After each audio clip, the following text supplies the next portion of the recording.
नई पीढ़ी का होने के बावजूद मैं दादाजी की बातों से अग्री करता हूं। हम सोचते हैं कि शहर में हमारी लाइफ बेहतर हो जाती है, लेकिन एक्चुअल शहर की लाइफ है ही क्या है यार। अपनी फैमिली के साथ टाइम स्पेंड करने तक का टाइम नहीं होता वहां, क्योंकि आधी लाइफ तो ट्रैफिक में निकल जाती है और बाकी आधी ऑफिस। जहां देखो कंपटीशन, जैसे कि लाइफ एक रेस है। वहां की फास्ट लाइफ के पीछे फास्ट दौड़ने के बाद भी आप कहीं नहीं पहुंच पाते, लेकिन यहां पे स्लो चलकर भी मंजिल मिल जाती है दोस्त। अरे ना, बैठिए बैठिए।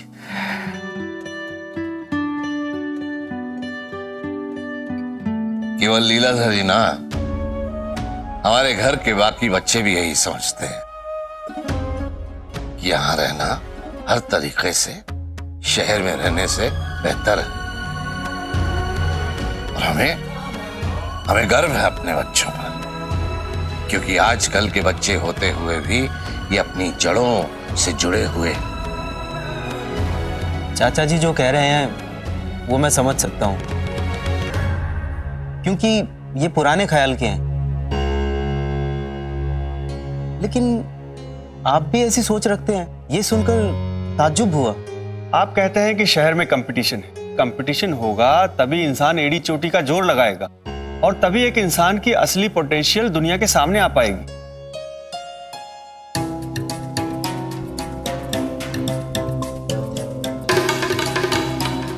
आप ही मुंबई से आई वो मेहमान है ना? काफी सुना है आपके बारे में। सिनेमा शुरू होने वाला है, हम भी जरा बालकनी वाली सीट पकड़ लेते हैं। क्या आप भी ये मानती हैं कि छोटे शहर बड़े शहरों से बेहतर होते हैं?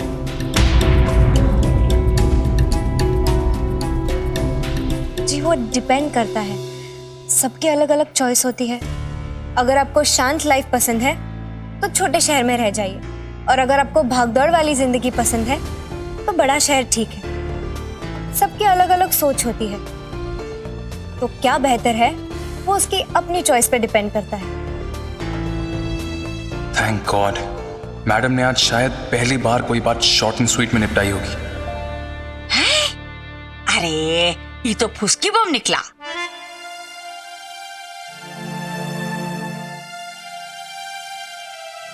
अच्छा एक बात बताइए, आप तो मुंबई से हो ना? बस इतना बता दीजिए कि मथुरा मुंबई से बेटर है।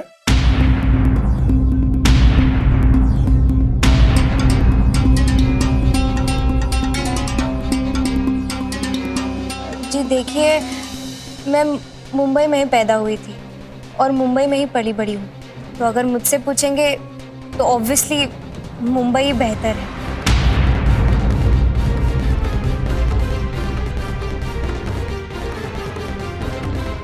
मैं मानती हूँ कि कोई भी बड़ा शहर उसके एरिया या पॉपुलेशन की वजह से बिग सिटी नहीं कहा जाता। वो बड़ा है क्योंकि वहाँ सपने बड़े हैं, अपॉर्चुनिटीज़ बड़ी है, एजुकेशन, एम्प्लॉयमेंट वगैरह वगैरह।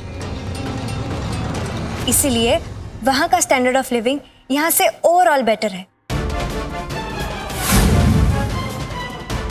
हर बात में इस लड़की को उल्टो ही बोलना है। हाँ ये सच है कि बड़े शहरों में कई तरह की बुराइयां होती हैं, लेकिन वो कहाँ नहीं होती। इसलिए आई थिंक कहाँ रहना है इसका फैसला तो आपकी लाइफ में क्या प्रायोरिटी है उस पर डिपेंड करता है।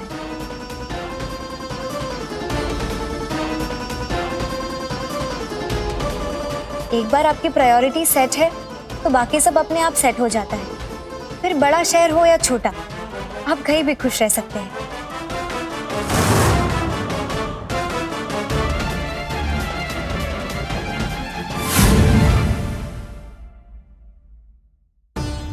मंत्र मुग्ध होकर सुन रहा हो लीलाधर, एक बार भी इस लड़की को चुप ना करा, टोका तक ना। आई थिंक बड़े शहरों के लोग ज्यादा ब्रॉड माइंडेड होते हैं। वो जनरली किसी और के लाइफ में इंटरफेयर नहीं करते। हर कोई अपनी लाइफ अपने हिसाब से जीता है, मगर यहाँ छोटी सी छोटी बात पे ही पूरा घर बैठ जाता है डिबेट करने के लिए।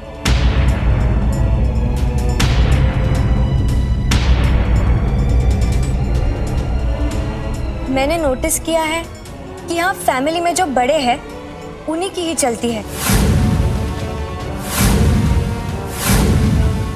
और उन्हीं पर ही सब लोग डिपेंडेंट रहते हैं।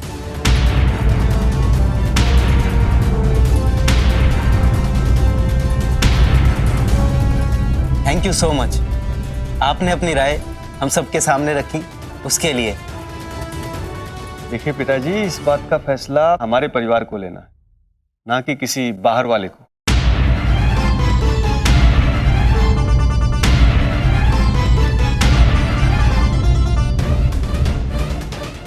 एक मिनट, मुझे पता भी नहीं था यहाँ क्या चर्चा हो रही थी। It's okay Radha ji, thank you. आपको भी धन्यवाद चाचा जी। हम जानते हैं चाचा जी कि आप पिताजी की बहुत फिक्र करते हैं, लेकिन अब वो मान जाएंगे, आप निश्चिंत हो जाइए। अच्छा, अब हम लोग चलते हैं, हमें आज्ञा दी।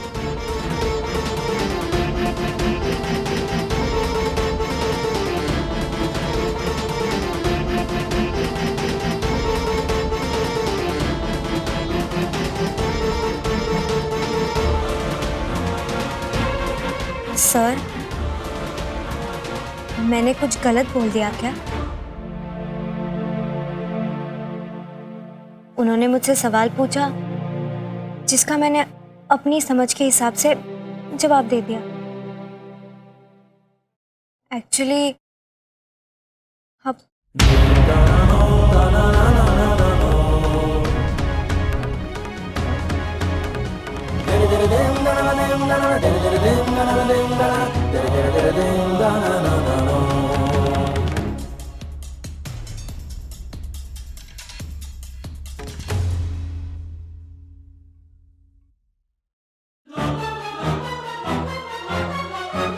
एलडी,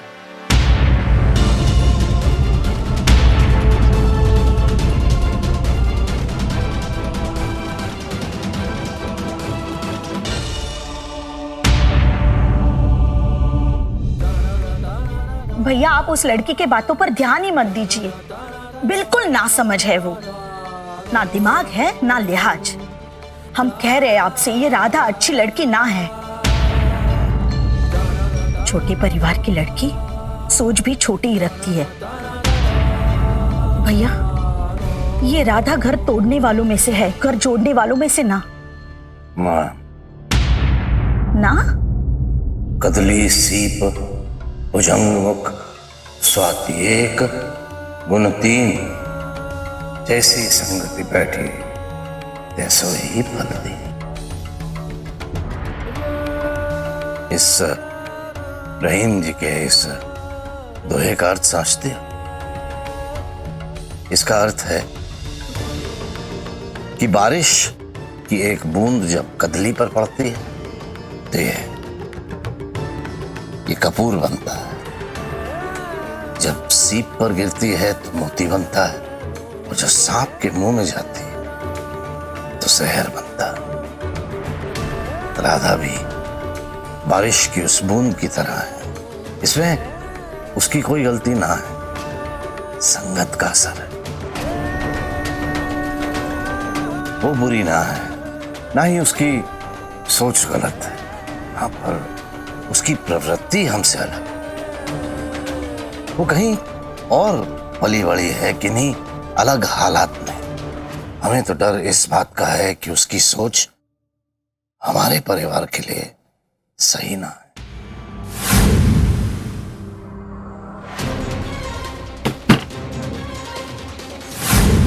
सर, मैम, क्या मैं अंदर आ सकती हूँ?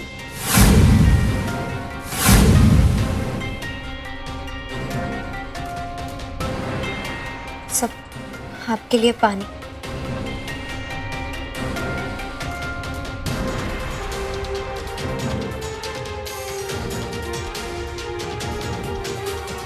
सर, बाहर जो कुछ भी हुआ वो सिर्फ एक मिसअंडरस्टैंडिंग थी। मुझे तो पता भी नहीं था कि आपके बीच किस बारे में बात हो रही थी। मैं बीच में नहीं बोलती, सच्ची। सर, ऑनेस्टली मेरा इरादा आपको हर्ट करने का नहीं है। फिर भी आपको मेरी बातों का बुरा लगा तो I am really very sorry. Please मुझे माफ कर दीजिए।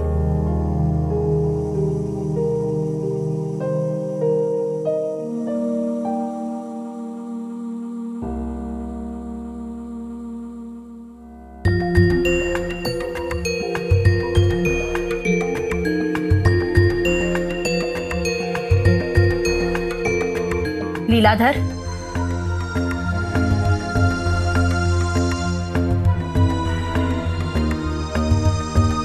आज जो कुछ भी हुआ वो सही ना हुआ। भैया के दिल को गहरी चोट पहुंची है। दादी बुआ वो अरे, बाहर वालों के सामने तुम्हारे दादाजी की बेइज्जती हो रही थी तो उस राधा को एक बार भी रोकना तुमने सही नहीं समझा। अरे वो तो दूसरे की बेटी है, लेकिन तुम तो हमारे अपने हो ना। मुझे कुछ समझ नहीं आया उस वक्त। जाओ जाकर देखो अपने दादाजी को, गर्दन झुक गई है उनकी। तुम जानते हो कि तुम उनकी कमजोरी हो। इस घर में सबसे ज्यादा लगाव उन्हें तुम्ही से है और इसलिए उम्मीद भी तुम्ही से है उनकी। जब तुम छोटे थे बहुत शरारती थे, लेकिन तुम्हें डांटने की इस घर में कोई हिम्मत ना करता था। पता है क्यों? क्योंकि तुम्हारे दादाजी हमेशा दीवार बनकर तुम्हारी रक्षा करते थे।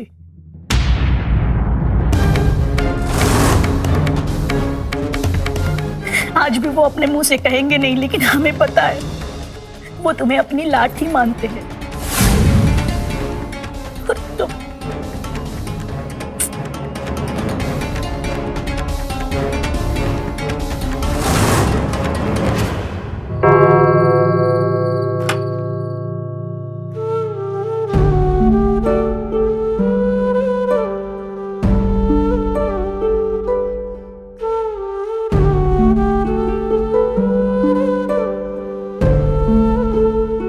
मंदिर की ऐसी हालत, पूजा की तैयारी ना की किसी ने।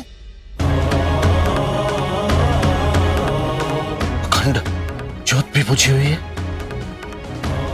हरे कृष्ण। गोविंद, मुरलीधर, भगवानी, श्यामली, कहाँ हो तुम सब? लीलाधर, ये क्या हाल कर दिया हमारे मंदिर को?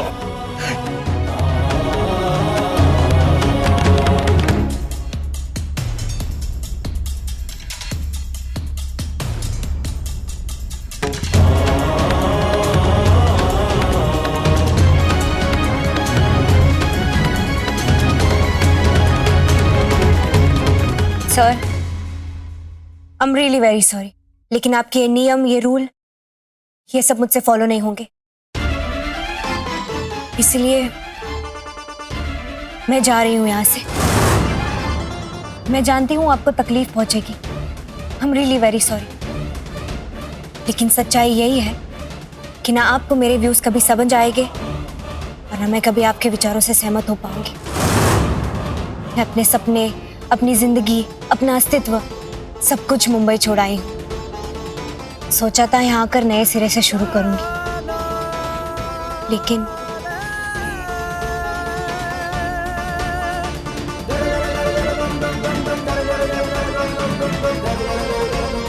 दादाजी,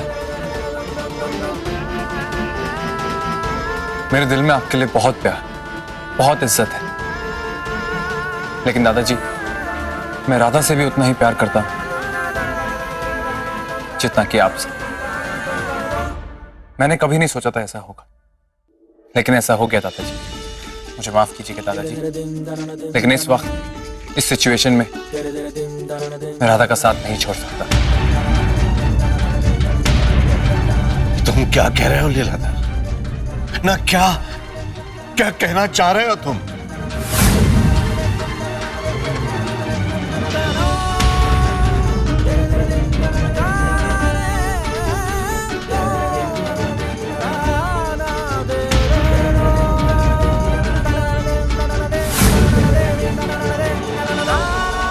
यही कि मैं राधा के बिना नहीं जी सकता।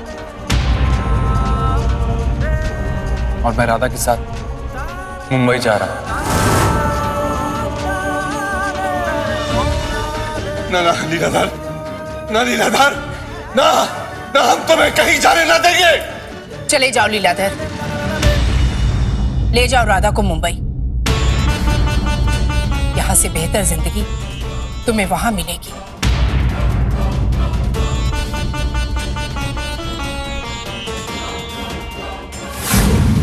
लीलाधर, नहीं नहीं बेटा, कैसी माँ हो तुम? अपने बेटे को रोकने की जगह उसे तुम प्रोत्साहन दे रही हो। अरे कोई है, कोई तो रोके इसे। लीलाधर,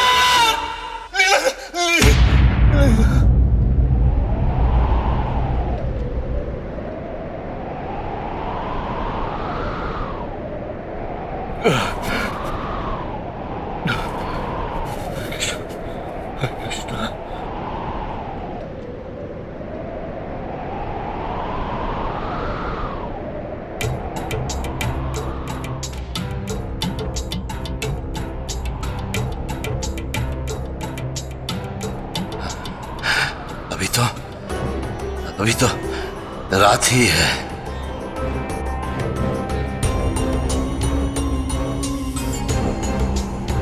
ये बस एक बुरा सपना था। ऐसा ना होगा, हम ऐसा होने ना देंगे। राधा की दूषित सोच का प्रभाव हम अपने परिवार पर ना पड़ने दे सकते। हमसे हमारे लीलाधर को वो छीन न सकती। राधा नाम के इस ग्रहण को चतुर्वेदी परिवार के आकाश से हमेशा हमेशा के लिए मिटा देना होगा।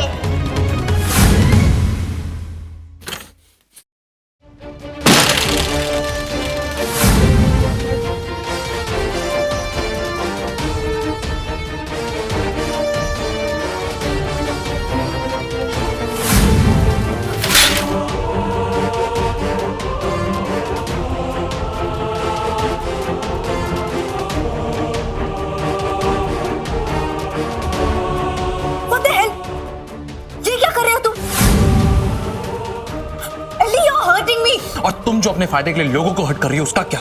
मिस सेल्फिश पाठक, तुम्हें शादी खत्म करनी है ना? ये ड्रामा खत्म करके मुंबई लौटने की बहुत जल्दी है। वो तो छुटकारा पाना है, सब पता नहीं है। तो फिर मुझे पहले साफ साफ क्यों नहीं कह दिया?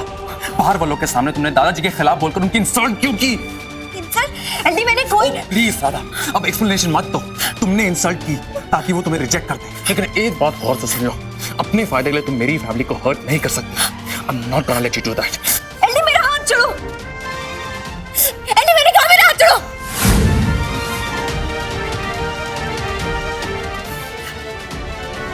देखो, तुम गलत सोच रहे हो।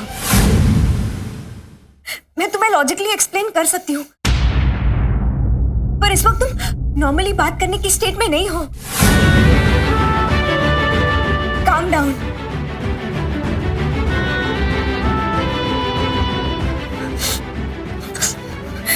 एंडी, मत करो। हम दोनों एक कमरे में, कोई तो देख लेगा।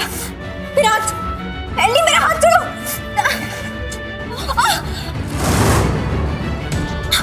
एंडी, पागल हो गए तुम। ये क्या हो गया तुम्हें अचानक? अचानक कुछ नहीं हुआ है। वहां सबके सामने मैंने तुम्हें कुछ नहीं कहा, क्योंकि इतनी रिस्पेक्ट तो मैं तुम्हारी करता हूं। लेकिन बदले में मुझे तुमसे वो रिस्पेक्ट कभी नहीं मिली, ना कि मेरी फैमिली को। अरे यहां तक मेरे दादाजी को भी नहीं। सबके सामने तुमने उनका और उनकी आइडियोलॉजीज का मजाक बना दिया है। ऐसा कुछ नहीं किया है। अब तुम्हारे कहने से कुछ नहीं बदलेगा Radha. Andy, but Shut up! Just shut up! No, why should I? तुम्हें मेरी बात सुननी होगी। कुछ नहीं सुनना है मुझे, except sorry. Understand?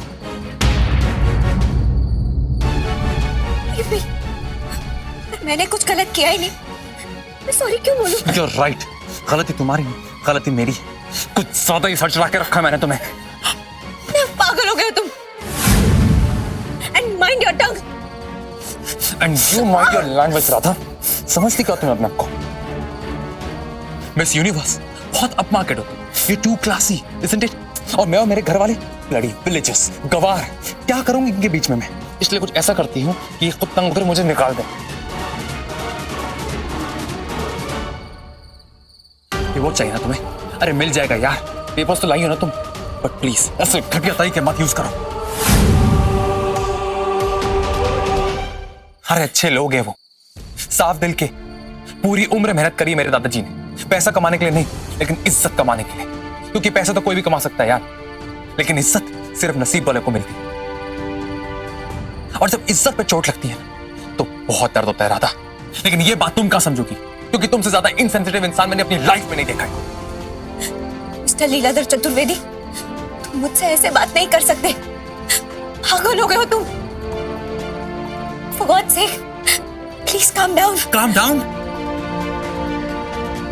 अच्छी तरह से समझ चुका हूं मैं तुम्हें राधा। अरे बाहर में क्या एलडी क्या सोचा है, उसकी क्या फीलिंग है। अरे ये तो गधा है, बेवकूफ है एक नंबर का, जो पूरी कोशिश कर रहा है कि उसकी फैमिली मुझे एक्सेप्ट कर ले। लेकिन इस रिलेशनशिप को खत्म करने के लिए जो करना है मैं वो करूंगी, है ना? यही सच्चाई ना मिस राधा पाठक की। अगर तुम्हें कुछ सुनना ही नहीं तो चले जाओ यहाँ से। मुझे कुछ फर्क नहीं पड़ता लीलाधर चतुर्वेदी। अरे कब से चिल्लाए जा रहे हो? तुम्हें बस अपनी पड़ी है ना, मेरा पॉइंट ऑफ व्यू का तुम्हें तो अच्छी तरह से तुम्हारा पॉइंट ऑफ व्यू सुन चुका हूं मैं।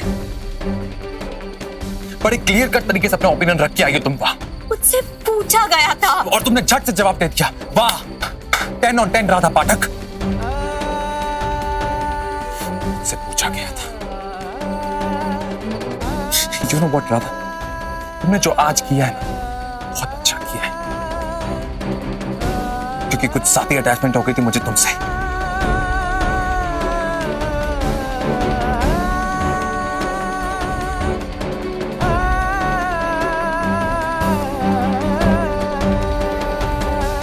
एक बार मेरी